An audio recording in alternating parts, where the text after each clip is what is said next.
Halo,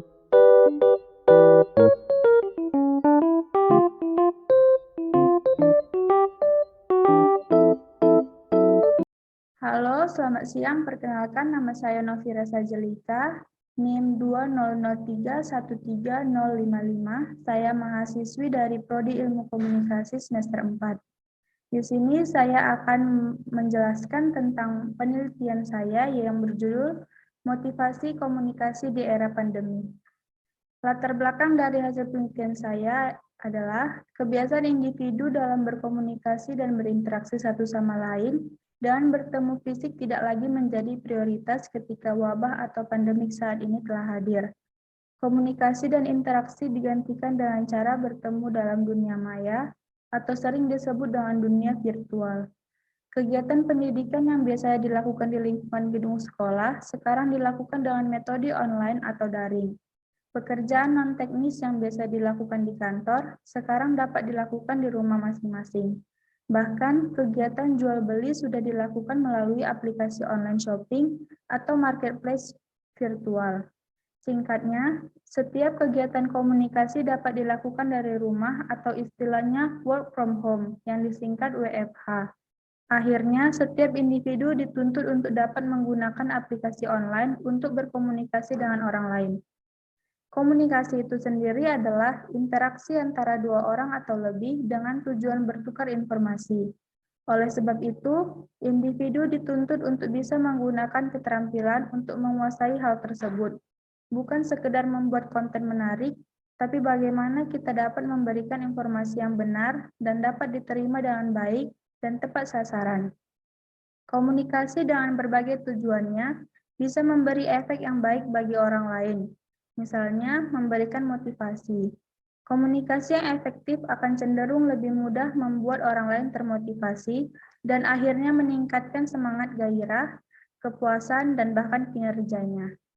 Motivasi merupakan salah satu perantara penting untuk semua orang dalam melakukan aktivitas karena motivasi merupakan dorongan yang berasal dari diri maupun orang lain. Motivasi yang timbul dari mana saja membuat seseorang lebih giat, bergairah, dan bersemangat. Terkadang munculnya motivasi diawali dengan pemberian alasan yang tepat mengapa seseorang harus melakukan suatu pekerjaan itu, atau diawali dengan rasa penasaran dan keingintahuan. Karena pada dasarnya, makhluk hidup adalah makhluk yang rasa ingin tahunya sangat tinggi. Berbagai penemuan mengenai dampak komunikasi untuk meningkatkan motivasi seseorang telah banyak diteliti. Komunikasi organisasi memiliki pengaruh yang signifikan terhadap motivasi kerja. Hal ini dibuktikan dengan hasil penelitian Prakoso dan Putri pada tahun 2017. Berdasarkan koefisien determinasi komunikasi organisasi, memberikan pengaruh 40,2% terhadap motivasi kerja. Menurut saya, masalah yang sering dialami oleh berbagai manusia di seluruh penjuru dunia adalah depresi. Biasanya depresi terjadi akibat kurangnya komunikasi, baik terhadap diri sendiri maupun orang-orang terdekat di sekitar kita, sehingga masalah tersebut menjadi bom waktu untuk diri kita sendiri. Perlunya kajian literatur lebih dalam agar berbicara mengenai peran dari sebuah komunikasi sebagai upaya peningkatan motivasi individu. Diharapkan nantinya akan menjadi sebuah pemicu kritis akan makna dari sebuah motivasi. Rumusan masalah dari penelitian ini adalah apa itu komunikasi, apa itu motivasi, hubungan antara komunikasi dan motivasi, serta motivasi komunikasi di era pandemi. Tujuan dibuatnya penelitian ini adalah untuk mencari tahu peran motivasi dalam berkomunikasi, serta bagaimana kita dapat tetap melakukan komunikasi tanpa harus bertatap muka atau bertemu secara fisik.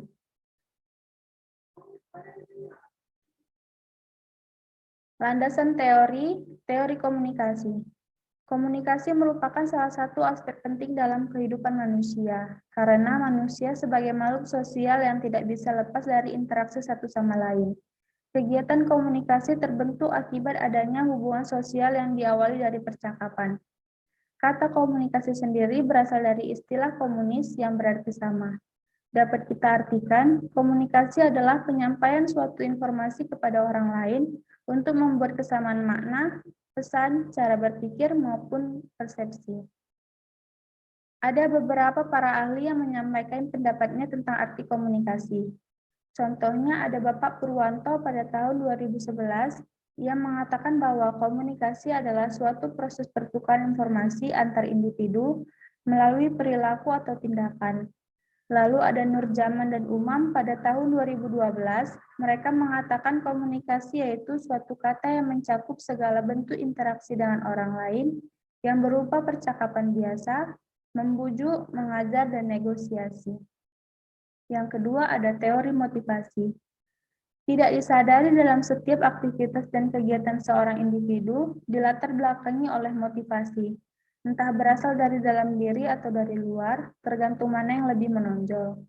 Motivasi dapat diartikan sebagai dorongan dan menggerakkan. Lebih luasnya, motivasi berarti faktor yang mendorong seseorang untuk melakukan suatu aktivitas tertentu. Mangkunegara pada tahun 2012 mengatakan bahwa motivasi dapat dianggap sebagai kondisi atau energi yang menggerakkan diri karyawan yang terarah atau tertuju untuk mencapai tujuan organisasi perusahaan. Terkadang, keinginan seseorang tidak bisa sejalan dengan kondisi yang ada dan kondisi tidak berjalan mulus sesuai keinginan seseorang. Sehingga untuk memberikan motivasi kepada seseorang dibutuhkan keterampilan dalam mendalami karakter, sifat, dan latar belakangnya. Lalu ada hubungan komunikasi dan motivasi. Pergeseran dan perubahan saat ini telah berjalan dengan berbagai bidang dalam kehidupan manusia. Kemajuan teknologi dan informasi memudahkan setiap pekerjaan manusia telah sampai ke titik di mana manusia harus siap akan penggunaannya dalam berinteraksi satu sama lain. Kesadaran akan pentingnya sebuah komunikasi dalam setiap kegiatan dan pekerjaan membuat seseorang individu dapat bersaing dan menjadi sumber manusia yang unggul. Komunikasi efektif akan memudahkan dan membuat nyaman saat kita berinteraksi. Hadirnya komunikasi yang baik antar individu secara langsung akan berdampak kepada produktivitas kinerja, prestasi, sikap percaya, hubungan emosional, rasa memiliki, hingga hubungan kekeluargaan. Efek-efek tersebut didahului dengan munculnya sebuah motivasi seorang individu untuk bersikap dan bekerja lebih baik daripada sebelumnya. Sehingga pengolahan informasi yang baik dalam sebuah interaksi komunikasi menjadi layak dimiliki setiap individu untuk memberikan dorongan atau motivasi terhadap orang lain.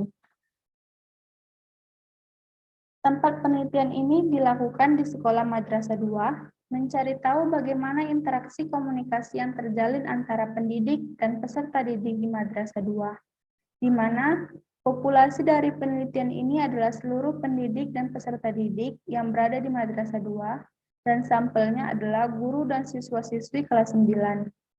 Metode pengumpulan datanya yaitu dengan menggunakan studi literatur, yaitu sebuah pencarian dan beragam beberapa literatur empiris yang relevan dan sesuai dengan tema. Terima kasih. Sekian penjelasan saya terkait penelitian motivasi komunikasi di era pandemi.